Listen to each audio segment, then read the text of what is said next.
Harkemaarse boys kwamen sterk in de startblokken van de midden. En dat resulteert in de 12e minuut al in een dikke kans. Erik Elerveld trekt net, maar dan Oebele Skakker. De bal onder controle, de omhaal. Maar de bal wordt knap pareren terug. Keeper Albert Vlier van Genemuiden. 12e minuut van de wedstrijd.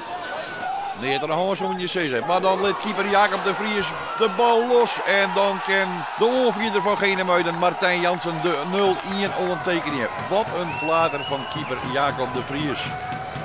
Hier nog rust. Zullen hem dan op de bal staan, maar dat misleert het dan echt nog. En dan word je als keeperbal terug de groen in. 4 minuten later. Dezelfde keeper die de vrije trap genomen had. En dan de lange bal op de Guti. En dan gaat hij onderuit. En dan zocht de skiersjochter hier een pingel in. Ja, het rent vanzelfs naar Sinterklaas. Dus dan moet dit cadeautje wel uitpakt worden. En dat docht dan Oebele Skakker. Hij maakt het zien 9e van het seizoen. In de tweede helft zetten de Harkemaarse boys voortdurend van het begin al bij druk. In deze ongeval misleert het en dan wordt de bal terug heen uit een oernomen. En in een peer halen is die bal voorin.